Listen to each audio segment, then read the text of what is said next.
Hello everyone, Jen here again from Seeding Square. My husband and I are the creators of it. Ta-da! It is the color-coded seed spacer based off of square foot gardening that gives you the perfect amount of space for each and every seed so that you get a maximum yield and minimal weeds. And my little dog just came out to say hi, so she distracted me. Okay, so this round we are going to be planting carrots. Now there are actually a few different ways that you can plant carrots when you are using Seeding Square, and we're going to do my favorite because this is my garden. All right, so with Seeding Square, what you do is you look on the chart for what you want to plant, see which of the colored boxes it's in, and then that's the color hole that you poke and seed on the Seeding Square. And that's it. It's pretty easy. If you have kids, they will love it. Okay, so we have carrots are in the red box. So if you look on the square here, you can see that the red holes are the most abundant. There are 16 of them in a square foot. So you can poke all the 16 holes and then put 2 to 3 seeds in per each hole. That totally works. I just suggest don't put more than 3 seeds, because what will happen is your carrots will end up winding around each other and they will be looking pretty funky.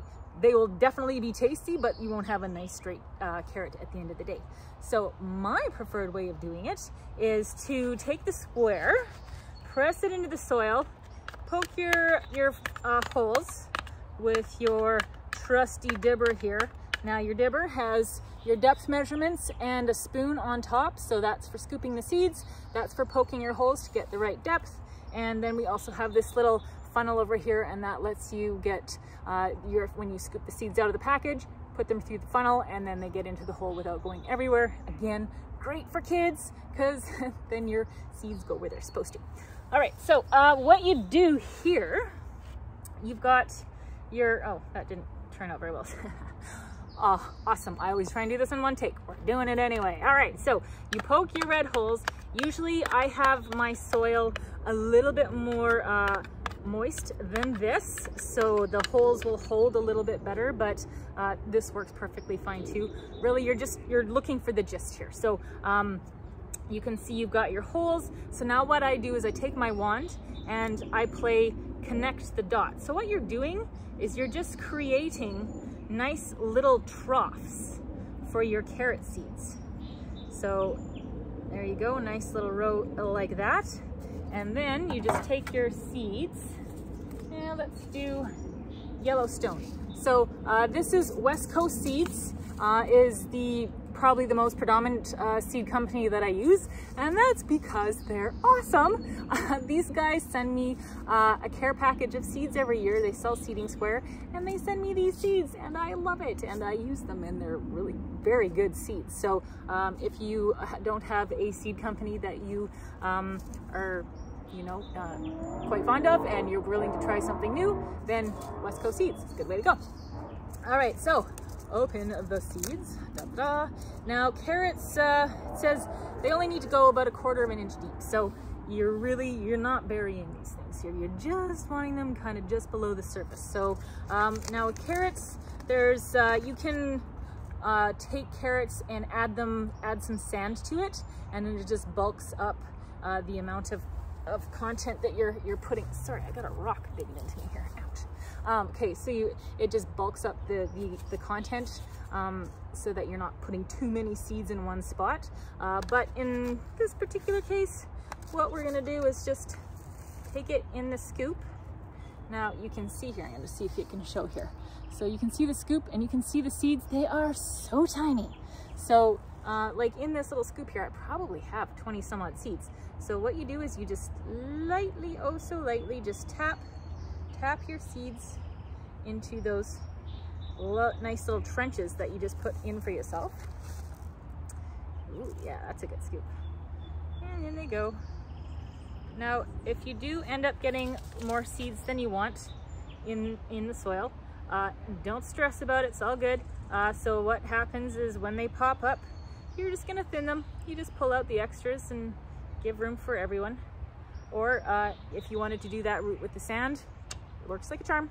I just don't happen to have any sand at the moment. We just moved into this new house. I love it, a wonderful house, but I do not have sand. So we're doing this video without sand. So I have a couple rows that I probably have a few more seeds in there than I wanted, but like I said, no big deal. I'll just pull them out when the seedlings start coming in, and there will be enough room for all, and it will be fine. All right, so that was the Yellowstone carrots. Next, we are going to do, you know what? Let's do 2 stamps of these guys, and then we'll do 1 stamp of the Jeanette. So again, press it on in, poke your holes. Now, if your soil is a little dry and your holes aren't showing up very well for you, either A, you can apply a little bit of water. I give it a little bit of time so that you're not working in mud. Or what you just saw me do there, I kind of spin the wand around in there a bit, and it just kind of widens the hole so that there's a bit more room there. So again, lift it off, and you can see there are your holes, and we just make our troughs like so, playing connect the dots. And again, your kids will love this. And these Yellowstone carrots, I'm very intrigued at these guys. I've never tried them, but they're yellow, and I don't think I've had anything but an orange carrot, so bring it on. Okay, oh, sorry about the noisy trucks going by. That happens. All right, so here we go, tap, tap, tap. Put those in.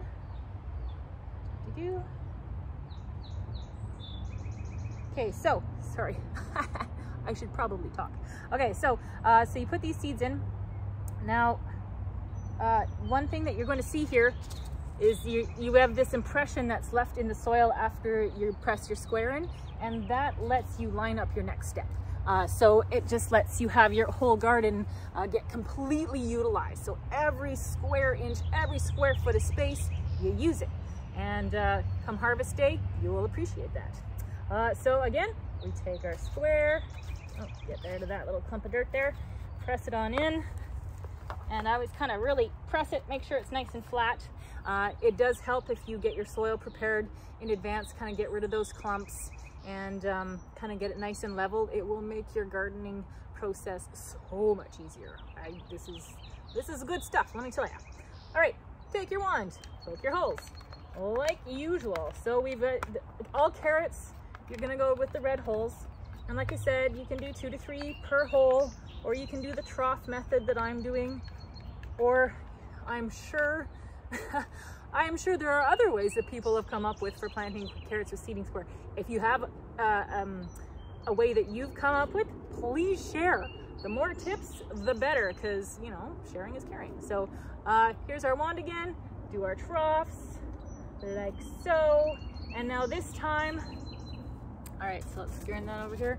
This time let's do, yeah, the Jeanette carrots. So now I've had these ones before. I like these, they're good. So again, West Coast seeds, and again, they are so tiny. So I think, to my knowledge, I'm sure there are smaller seeds than carrots, but man, these guys, they're little seeds. All right, so in they go, and make sure I'm all balanced here. And tap, tap, tap, get those in. Now, the other thing, I'm doing just kind of connect the dots on a per square basis, but check this. So if you have a larger garden and you're wanting to do like rows rather than go by the square foot, you could do an entire row of carrots like this, and then you just do the trough all the way up and all the way up, and then it creates rows for you. So you're not limited to doing everything by the square foot. You can also plant in rows, so it gives you options. You're not stuck in that square foot formation setup. So there we go. So that's 2 presses of Yellowstone carrots and 1 press of the Jeanettes, and then I'm going to do 1 more row here of, I've got Royal, ooh, what is this? Royal, oh, I just don't even know how to pronounce that one. This is Napoli, and then, ooh, Dragon. That one looks pretty cool. I think it's purple carrots, so we're gonna check that out. So I'll do 2 rows of carrots, and there we go. That is your seeding square carrot edition Hope that was helpful. Like I said, if you have any suggestions, your own suggestions, or any approaches that you've had with seating square, please share in the comments box. If you want a seating square of your own, ta-da, you can get them off of the Seating Square website, www.seatingsquare.com, or you can go to Amazon. I do have a link to my Amazon store of all my favorite goodies, so I do hope that you will purchase through that link, and that does get me a little commission, so I thank you in advance for that if you decide to go that route. And that's it for today. Happy gardening, friends. Thanks for joining me, and I will see you next time.